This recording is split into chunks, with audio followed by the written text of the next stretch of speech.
And when we take up this psalm, Psalm 84, it's a unique psalm in a couple of different ways. One, it is one of the psalms of Korah, of the sons of Korah, which means it's not exclusively written by David. This particular one, it's believed, is written kind of cooperatively with David and the sons of Korah, them being the final editors of what we receive. But more than that, this psalm is also a psalm that was common for the pilgrimages that would be engaged in by the children of Israel. It would be one of those psalms that they would learn, and it would be one of those psalms that they would sing even while they're on their journeys. I mean, some of us may be acquainted with those kinds of things. It doesn't happen in all times and in all places, but there are some people and some families that when they get on the road and they get ready to travel, they sing.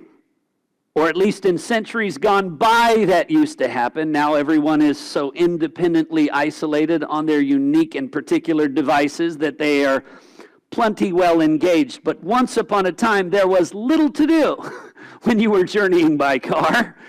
And you're going from city to city, radio stations change, and soon you don't know where to find what makes sense and what works. And so the easiest way to pass the time would be to sing songs. This is also in the days way prior to any form of smartphones and any forms of radio or modern entertainment. And this would have been one of those psalms that those who were pilgrims would learn and sing en route. Now it says this in Deuteronomy 16, verse 16, just to paint an introductory picture.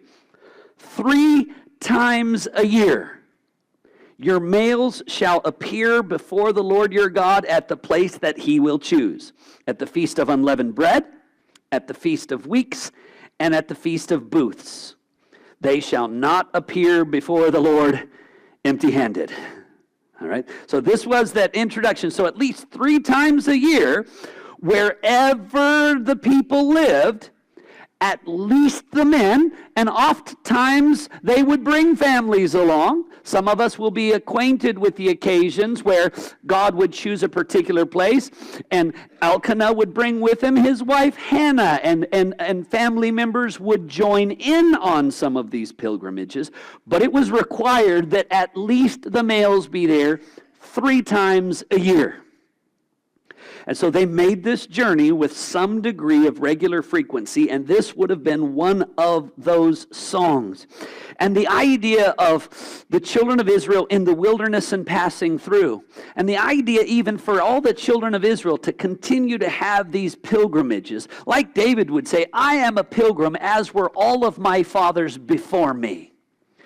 It just ingrained in them that sense that everything is transitory. And we are passing through.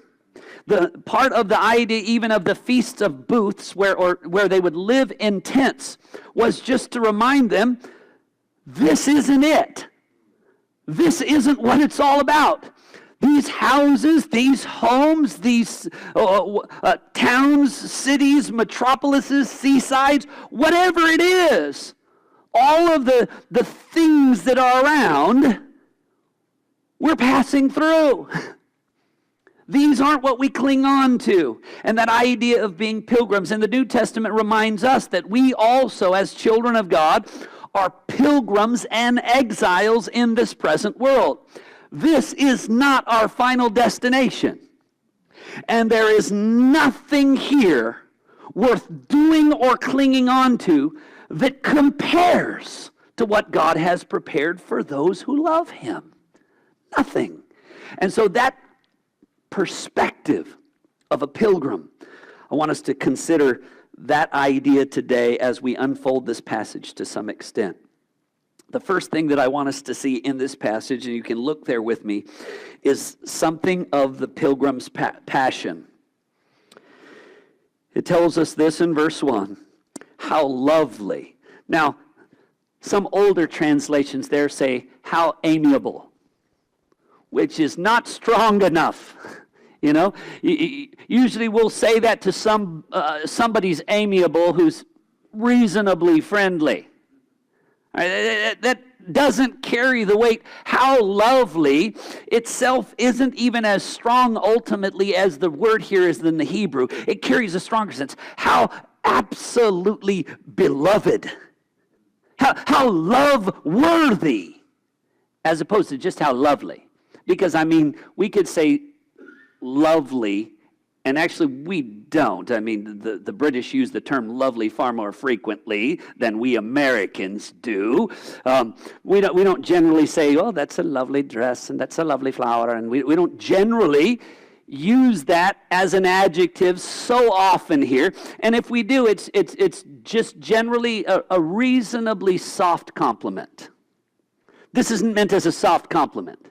This is the adjective is, I love this. Everybody should love this. This is what we should love. It is so love-worthy. Well, what is it that is love-worthy? Your dwelling place. Now, I guess before I go further, I better just lay this simple idea out.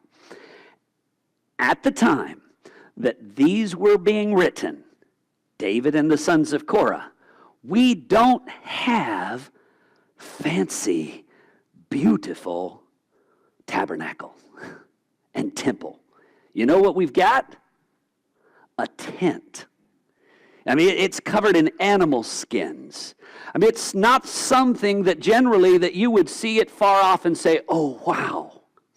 Even it was when David himself had constructed his nice home, a home made of cedar, he looked at his house, and then he looked at the tabernacle and thought, oh boy, I think I need to make a temple for the Lord. I'm dwelling in this house of cedar, fine woods, quality materials, excellence and beauty, and that's not very impressive.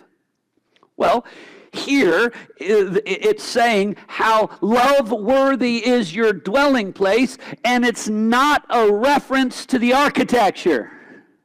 It's not a reference to the building construction materials. It's not a reference to the aesthetic, the things that we would see and say, oh, nice. It's not that you see it and you're overwhelmed, like maybe seeing the Taj Mahal or seeing one of the great seven wonders of the world or seeing the pyramids. It's not that kind of a thing, that it's just the item or the building. The focus that we see in this is the reason why that place was so love-worthy is because God was pleased to set his presence there. It represented the place where people could meet him and he would meet with them. It represented that place where they had a form of access, where they could come and offer sacrifices, where they could receive, in a sense, and recognize their acceptance, the covering that's for their sin. It symbolized so much. And so it's not just the place, but what it represented. And really the fact that it was your dwelling place. The fact that it was where God had chosen to set his name. That was what it said in Deuteronomy 16:16. And at times, he chose to move it from place to place. At a time, it was at Shiloh. At a time, it was at Gilgal. Then it was in Jerusalem. And there it was established with a greater degree of permanence and would take on greater symbolic significance. But I want us to see this sense that it is love-worthy. It is your dwelling place, O Lord of hosts. Most of our translations there, O Lord of hosts, will have an exclamation point behind it because that's the exclaimed emphasis. He is there. The Lord of hosts is there. And even when it gives that big, broad descriptive name of God, the Lord of hosts, it's wanting us to just get a sense of his power and his bigness and his broadness. He is the Lord of hosts. He is the master of the heavens and the earth and all that is in them. And yet, we get to come and meet him. We get to come to the place that he meets with us. That bore remarkable significance to them, to the pilgrim who was coming. And we even see in the way that this unfolds, he says, my soul longs, yes, faints for the courts of the Lord. Now that's interesting because, again, I'm noting this. Were the courts somehow just really comfortable? Was it, I can't wait to get there? I mean, the seats are so nice, and I will be so tired from walking, recliners. No. The idea is there was nothing about the courts in terms of how they looked, but that simple notion, my soul longs for the courts of the Lord. I'm just wanting you to see this. Your dwelling place, O Lord of hosts, the courts of my Lord. My heart and flesh sing for joy to what? To the living God. So the praise that's overflowing from him is to who? God. So everything about the courts, everything about the place, everything about the gathering, everything about the journey is God. God is there. I'm going to that place. I'm meeting with him. I'm gathering with his people. We are joining together. Even it's beautiful the way that it expresses it here. He says, not his soul longs for it. It's not the idea of getting there and then the soul is like, I'm tired now. I'm ready to go now. It's plenty. No, the idea is, this is home. This is where I belong. God is here to be worshiped, to be drawn near. And the phrasing even goes on like this. My heart and flesh sing for joy to the living God. The way that plays out, even the sing for joy, really more literally is shouts for joy. My heart and flesh, inside and out.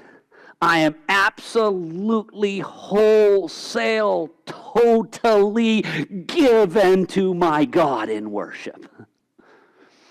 We need grace and help to do that because things happen.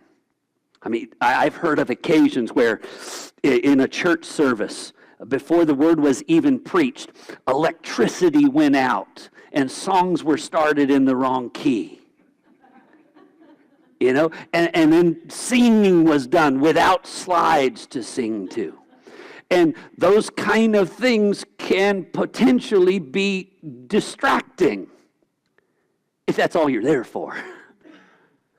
But all those things, it's like, all right, we lost the slides. All right, the electricity went out. All right, that was off key. And even if the song was on key, maybe the singer was off. Who cares? Those things don't grip us. I mean, when all flows nicely, praise God for that. When it doesn't, we're not ruined. Why? Because we've come to sing his praises. There's a multitude of things that can happen in these moments to distract us. There's a multitude of things that can happen in the preceding week that could distract us. There could be things that could be in our lives and that are going on in our homes that could be just crushing and devastating, and yet we can, by the grace of God, come here, and our eyes are not on that, and our eyes are not on them, our eyes are on him. And when our eyes are on him,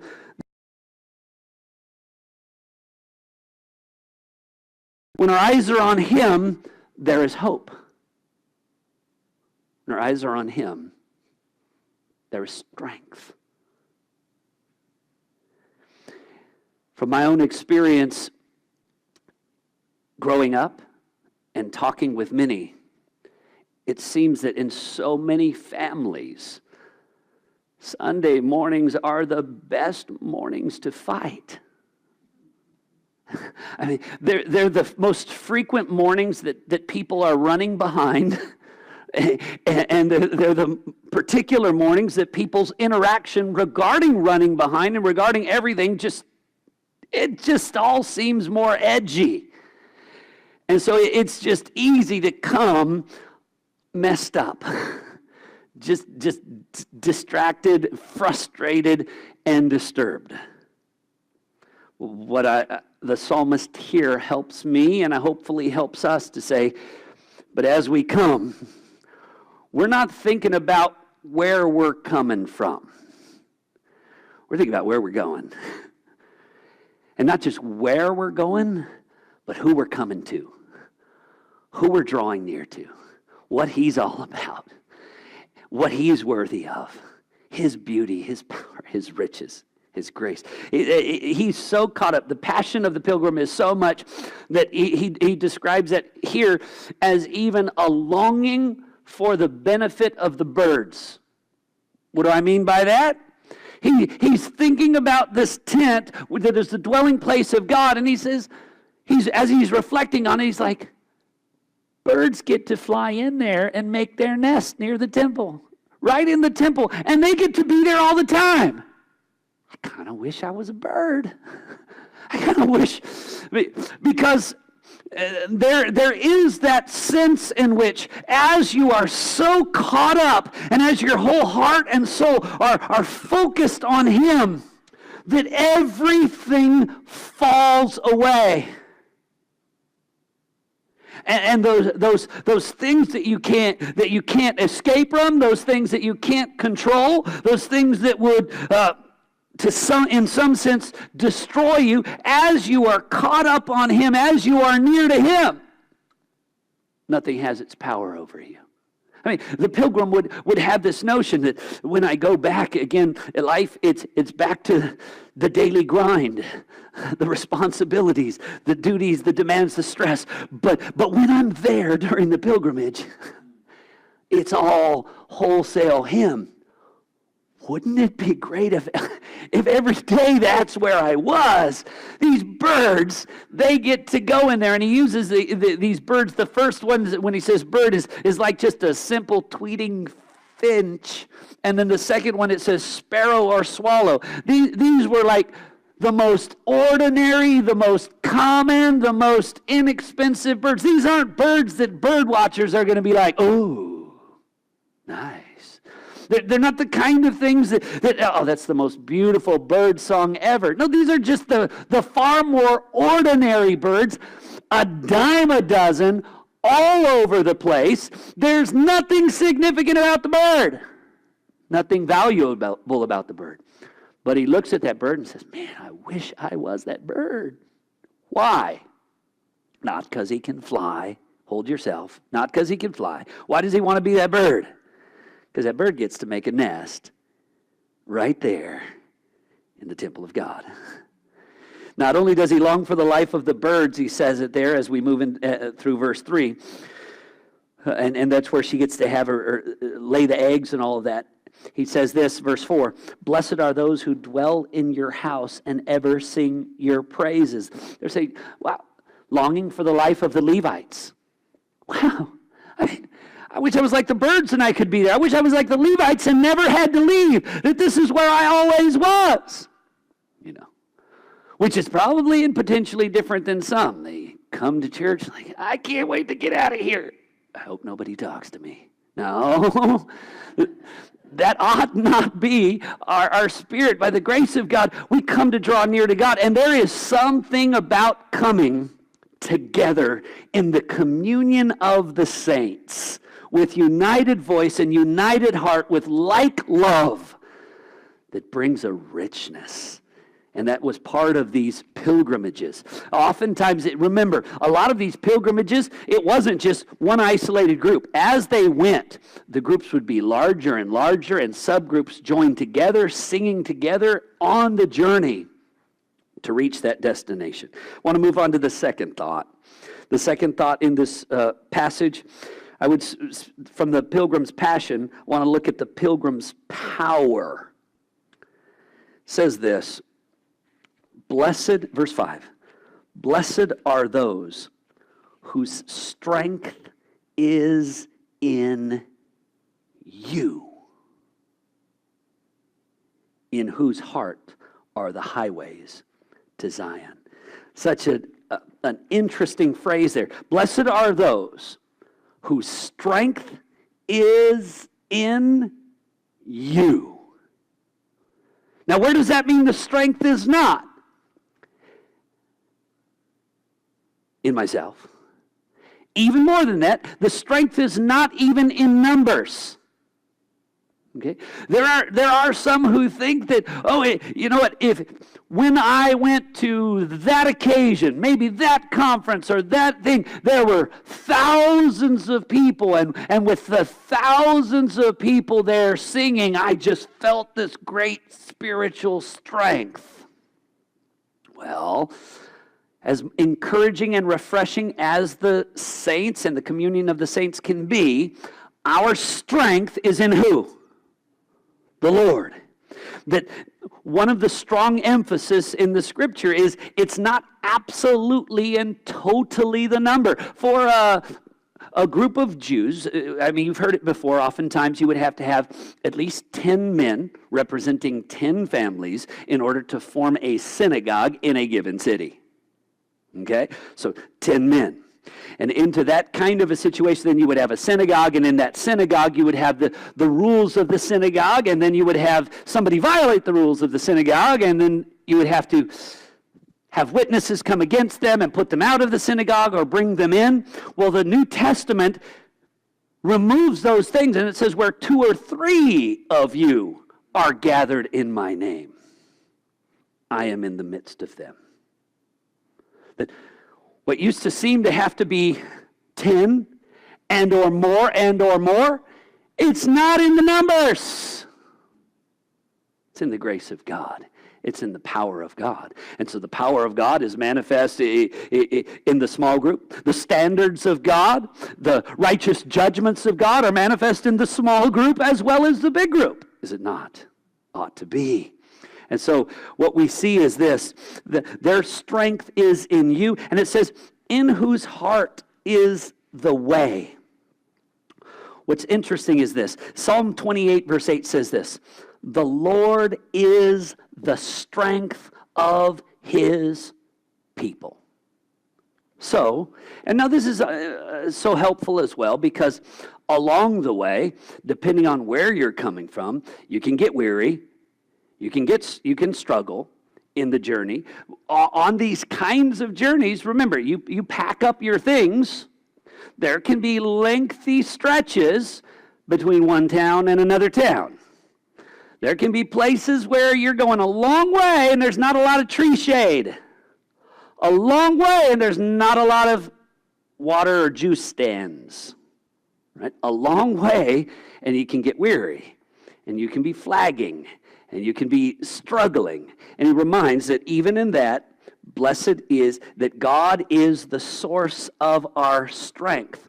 And not only the source of our strength, it begins with him, it's rooted in him. But verse 7 says this, they go from strength to strength.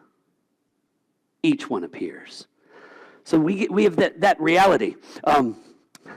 This temptation, I can't overcome it. And stop trying to overcome it with your own strength. You need to find your strength in God. You need to come to him and appeal to him and plead to him. Because when the Son sets you free, you are free indeed. When God is your strength, you are an overcomer. You are more than a conqueror. So if you are unable to conquer, then you are not recognizing and or walking in the source of true strength. The source of true overcoming strength. For, I might say, for temptation to sin, for depression and heartbreak, for everything that we might face on this world that would wage war against us, God is our strength. And we go in him. We go from strength to strength. His grace continues to abound within us to make us more than conquerors. So I love that, because we do face, and I've met dear brothers and sisters and spoken with them, and they've oft said things like this, I can't do it. And this happens even with many of these groups in these houses where they're with addictions and these different things. I just can't do it. I just can't stop it. I just can't overcome it. And I do not disagree. You can't. But who has enough strength? who has more than enough strength at all times for everything. If he were to give you but a little strength, do you think you could make it? Yes. But what if then the attack and the struggle and the desire increases? When God has given you a little strength, do you think he's exhausted his supplies? Praise God, no. We go from strength to strength so that whatever comes our way, Paul learned what it was like to be in want, what it was like to have plenty, so that he could say, I've learned in all circumstances, whether it's infirmity, health, plenty, want, whether it's good times or bad, I can do all things through Christ who strengthens me. Now, I know as much as you do, that verse is tragically too oft used by Christian schools regarding athletics. You know, we're going to play the game tonight, and you know what? We're going to win. We're going to become the champions. You know why? Because we can do all. It's not a reference to that as you're playing another Christian school who's chanting the same verse. All right. That's not necessarily a healthy way to approach it. It's not talking about sporting events. It is talking about whatever circumstances come against us, whatever temptation, whatever the world throws at me, I can endure it. I can overcome. I can wage the war against it and walk forward victorious. Why? Because greater is he that is in me than he that is in the world. He is my strength, and by his grace I go from strength. But I'm using all of my strength, and things just got worse. He's got more. But what if things get even worse? He's got even more. But what if things get harder? What if things get to the degree that no one has ever faced before? Yeah, there is no possibility of exhausting the power of God. Isn't that comforting? Oh my. And we move on from there. It also says this, and I just want to stir us just one more thought from verse 5. It says, in whose heart, the ESV says, in whose heart are the way to Zion. And then you'll have a little footnote there that will say something like this. Hebrew lacks to Zion. Which makes me say, shame on you for adding a word that's not there in the original. Now, they are already adding ideas and explaining.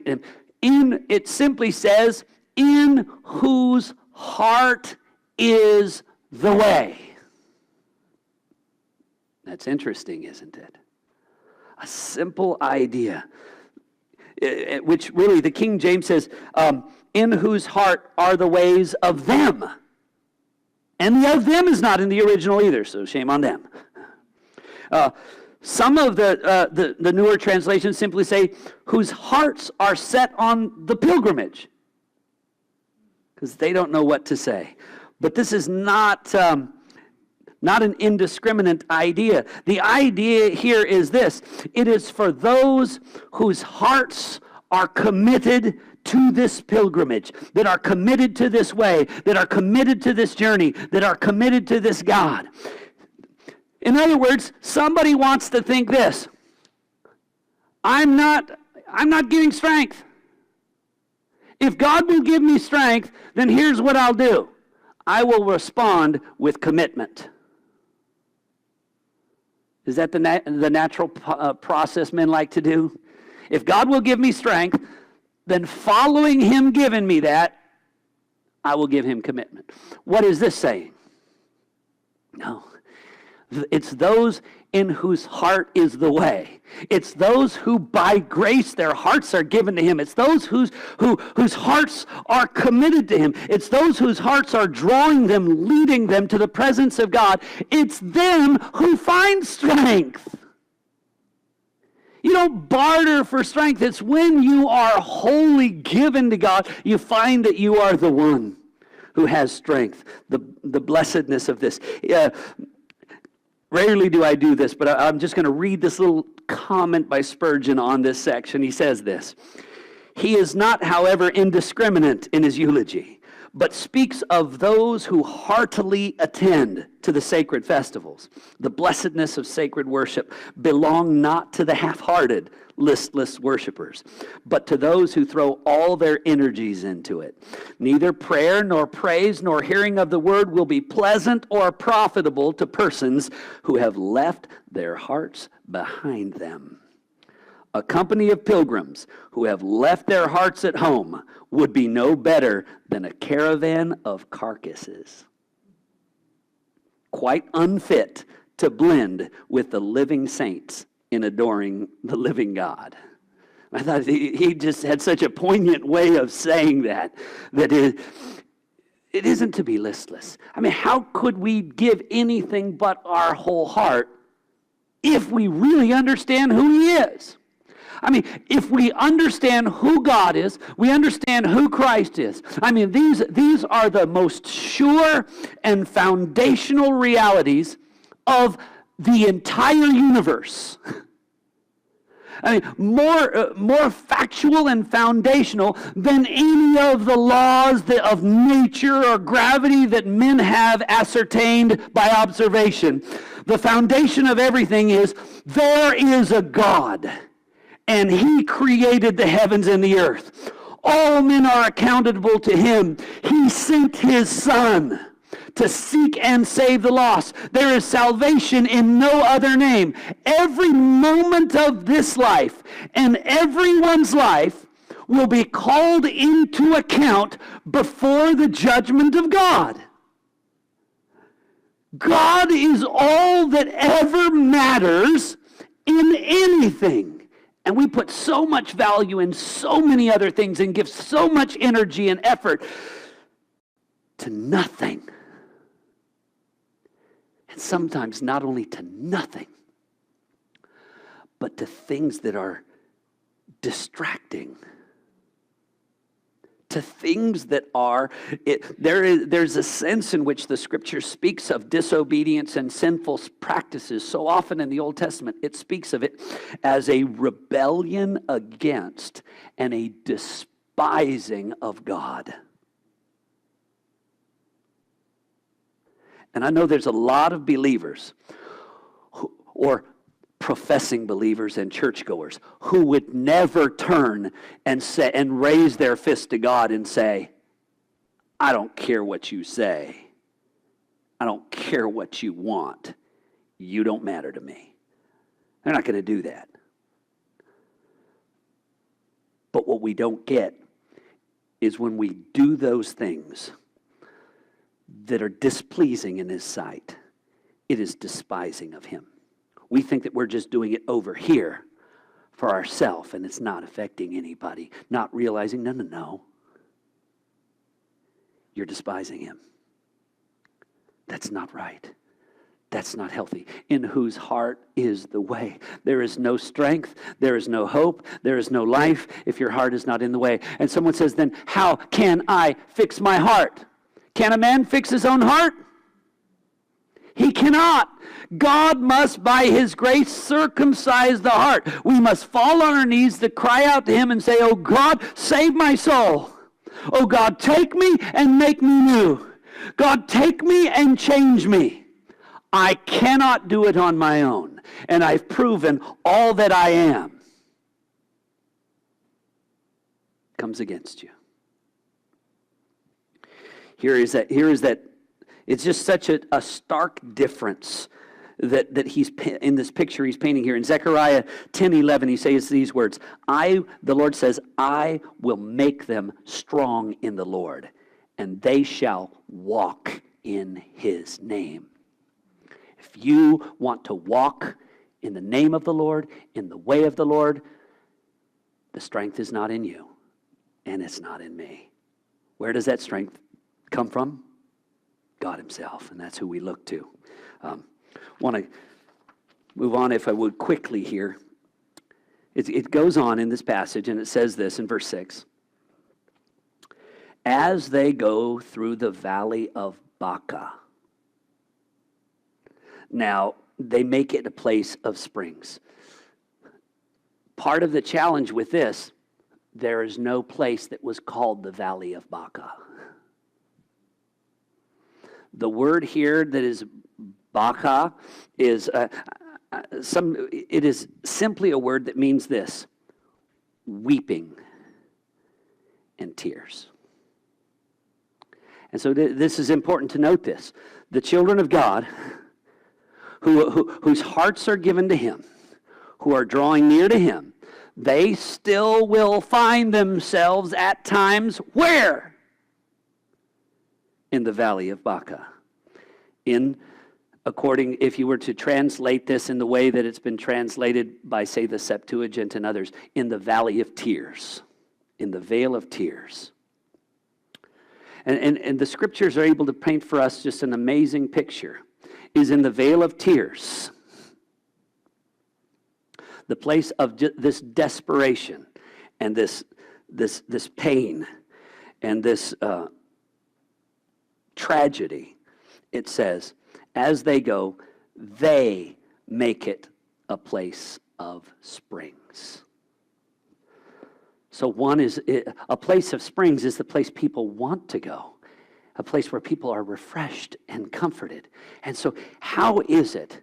And it seems like a logical incompatibility. How can someone be in a place where there is such hurt and such tears and such difficulty, and at the same time have a peace that passes understanding and a joy in the Lord? The world thinks those things are incompatible. But we can mourn, and we can weep, and we can wail, and we can feel loss, and we can feel hurt, and we can feel distress, and we can feel agony, and we can still say, it is well, because my God is in control, because my God is sovereign, because my God is worthy of worship, my God is worthy of love. My God, His eye is upon me, His purposes are being fulfilled. And so though this brings me to tears, there is yet in the tears a peace and joy in God. The world doesn't have that. It just goes from grief to grief and misery to misery and agony and depression. But there is hope in the Lord. Lastly, I'm going to draw our attention to this thought. Look at the Pilgrims' priority with me. I'm going to jump down to verse 10 as our time is short. It says, for a day in your courts is better than 1,000 elsewhere. And I would rather be a doorkeeper in the house of my God than to dwell in the tents of wickedness. Now that simple picture there. You see the priority. I would rather have one day in the presence of God honoring Him than 1,000 anywhere else. No matter where it is. Think of the most beautiful, the most picturesque, the most glorious places that men can conceive of. No, nearness to God is far more glorious. And not only in terms of duration, but location. Remember, this is written by the sons of Korah. That Korah had rebelled and really did not feel like it was enough for him and his brothers to be Levites and doorkeepers in the house of the Lord. He felt like he and others, like Aaron, had a right to be priests. Why should we be just people who open and close doors? People who make sure, why should we be just guards and watchmen and janitors instead of the kings and the priests? Why can't we have that? And as a result of that pride and that demand, we've seen number 16 says, God opened up the earth and swallowed Korah, Dathan, Abiram, On, and all of those people who followed with him. Fire from the Lord came out and killed 250 people who presumed to take on what was permissible only for the priests. And now the sons of Korah, you know what they say? I would rather be a doorkeeper in the house of God. Now the nice thing about that, the thing about that is, he's not even saying, I need the most privileged position. I need the greatest blessings. No, I'm the humble proximity to the power and presence of God is enough. And I would prefer that than what? To dwell in the tents of wickedness. Rather than, by tents, it is really the word for home. The same word that's translated tents of the wicked is the same word used to translate David's palace. Okay, so it's like, well, who would want to dwell in a wicked man's tent? He lives in a tent. No, that's not, the idea is that it's his home.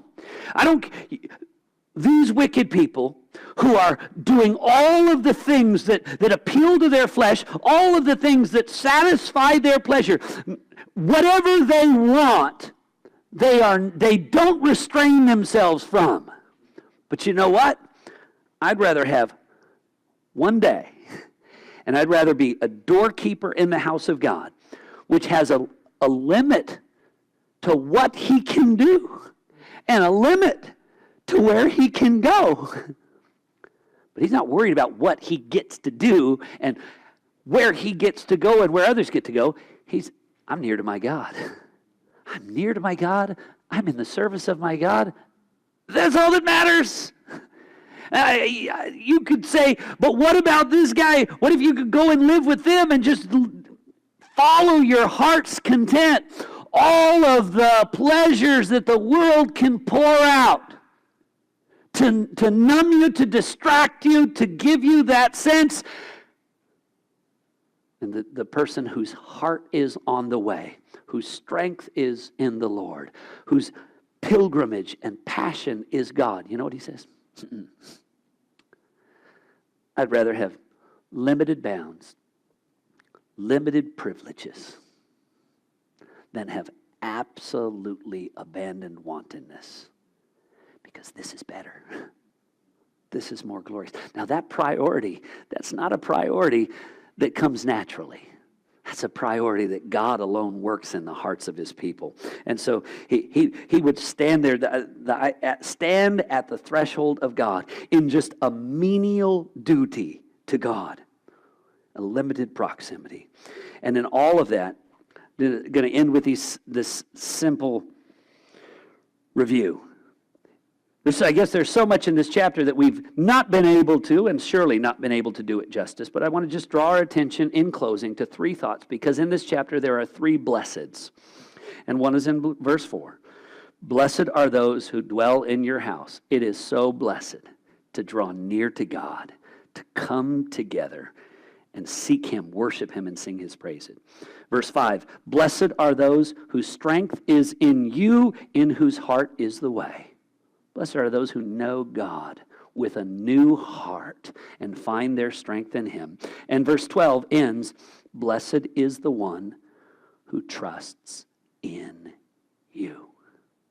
Whatever comes and whatever happens. So the blessedness of the pilgrimage, the blessedness of all of this ends up being what?